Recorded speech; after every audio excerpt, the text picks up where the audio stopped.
Farewell to Manzanar, Chapter 16, page 113 to 114. Free to go.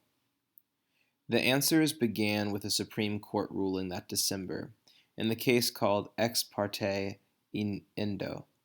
It was the last of three key cases heard since the camps had opened. In the first, Gordon Hirabashi, a Nisei student from the University of Washington, challenged the evacuation order.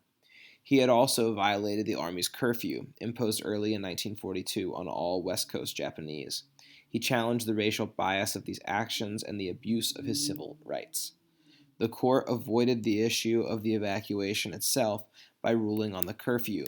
It upheld the Army's decision to limit the movements of a racially selected group of citizens, the reasoning, wartime necessity.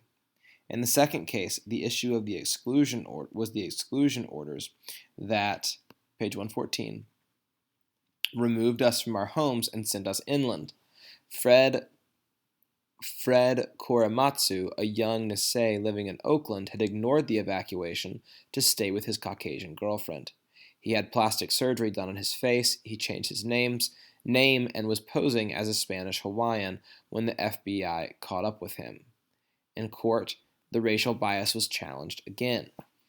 Why were no German Americans evacuated, it was asked, or Americans of Italian descent? Weren't those nations our enemies too? Due process had been violated, Korematsu claimed, along with other constitutional rights.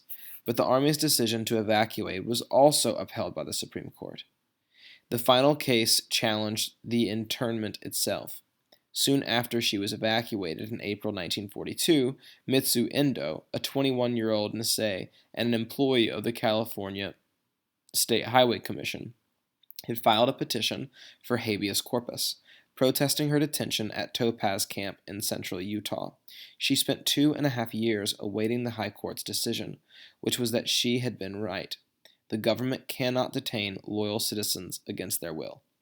Anticipating this ruling, the Army's Western Defense Command had already announced that the mass exclusion orders of 1942 were being rescinded.